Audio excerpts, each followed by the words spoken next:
খাস কলকাতায় ফের বহুতল বিপর্যয়। অল্পের জন্য বাসিন্দারা তারা রক্ষা পেয়েছেন। বাঘা যতীনের বিদ্যাসাগর কলোনিতে হঠাৎ হেলে পড়ল নতুন বহুতল।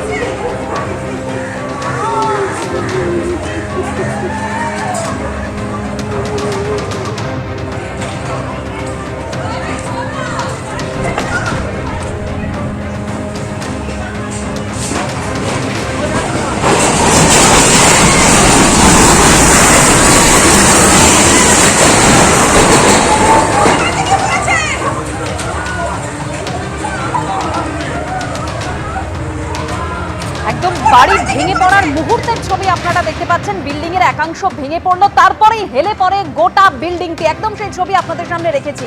আমি এবার চলে যাবো আমাদের প্রতিনিধি প্রতদীপ ভট্টাচার্য আমাদের সঙ্গে রয়েছেন। প্রতদীপ, এই যে হাইড্রোলিক জ্যাক দিয়ে বিল্ডিং উঁচু করার কাজ করছিল, যার জন্য এই বিপত্তি ঘটে, সেটা কি পুরসভার কাছে কোনো ইন্টিমেশন ছিল না? একেবারেই সেটাই সব থেকে বড় প্রশ্ন ছিল এই ঘটনা ঘটার পর থেকে। কিন্তু পুরসভার তরফ থেকে যিনি স্থানীয় কাউন্সিলর রয়েছেন এবং পুরসভার তরফ থেকেও কিন্তু এটা নির্দিষ্ট করে দেওয়া হয়েছে যে প্রমোটার এখানে এই বিল্ডিংয়ের একাংশ উঁচু করার কাজ করছিলেন সেটা পুরসভাকে কোনো রকম অনুমতি তো দূর, পুরসভাকে জানানো পর্যন্ত হয়নি।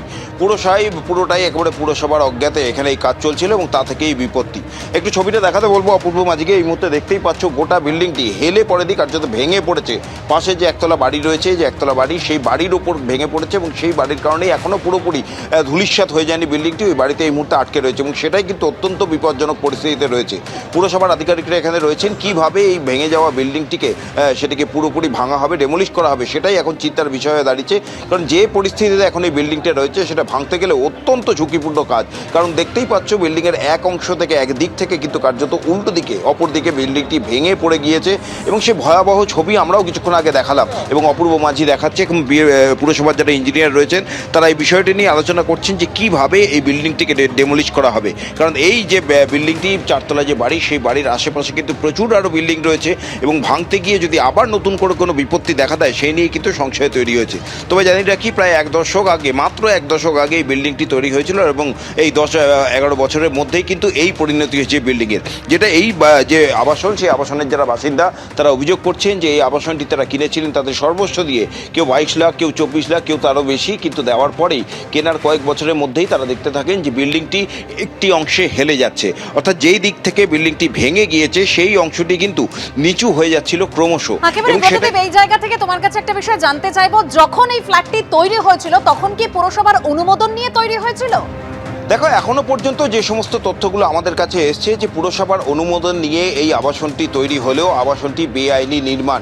কারণ যেটা জানা যাচ্ছে, স্থানীয় কাউন্সিলর তিনি কিন্তু স্পষ্ট জানিয়ে দিয়েছেন যে এই আবাসনের সামনে যত রাজ্যের রাস্তা রয়েছে, এই রাস্তার পরিমাপ অনুযায়ী 3 তলার বিল্ডিং স্যাংশন হওয়ার কথা। কিন্তু দেখা যাচ্ছে এই বিল্ডিংটি ছিল 4 তলার এবং এই এলাকায় যতগুলি বিল্ডিং রয়েছে প্রায় প্রত্যেকটিই কিন্তু 3 তলার, এমনটাই জানা যাচ্ছে। এবং স্পষ্টভাবে স্থানীয় বিধায়ক তিনিও জানিয়েছেন বিল্ডিংটি বেআইনি ছিল এবং কাউন্সিলর তিনিও জানিয়েছেন যে বিল্ডিংটি যখন নির্মাণ হয়েছে এটা বেআইনিভাবেই নির্মাণ হয়েছে। কারণ পুরসভার যে অনুমোদন রয়েছে 3 তলা অবধি বিল্ডিং করার, অথচ এই বিল্ডিংটি 4 তলা ছিল। সেটা নিয়ে যেমন প্রশ্ন রয়েছে, তার পাশাপাশি এটাও প্রশ্ন রয়েছে যে এত বড় একটা মেরামতির কাজ এই বিল্ডিংয়ের অংশে যেই দিক থেকে ভেঙেছে সেই দিকেই কিন্তু ওই ধরনের স্ক্রু জ্যাক বসিয়ে বিল্ডিংয়ের একাংশ উঁচু করার কাজ চলছিল। হরিয়ানার একটি সংস্থা, সেই সংস্থাকে বরাদ দেওয়া হয়েছিল এবং যেটা জানা গেছে যে 2 মাসের মধ্যে এই কাজটি সম্পন্ন করার কথা ছিল এবং ওই সংস্থা থেকে এই প্রতিশ্রুতিও দেওয়া হয়েছিল যে 20 বছরের মধ্যে এই বিল্ডিংয়ের কোনো ক্ষতি হবে না, ক্ষতি হলে সেই সংস্থা দেখবে। আর সেটাই এখন ওই আবাসনের যারা বাসিন্দা তাদের চিন্তার বিষয়। তাদের যেটা অভিযোগ, বিল্ডিংয়ের এই পরিণতি হওয়ার পর, অর্থাৎ ভেঙে পড়ার পর থেকে প্রমোটারের কোনো হদিশ তারা পাচ্ছে না।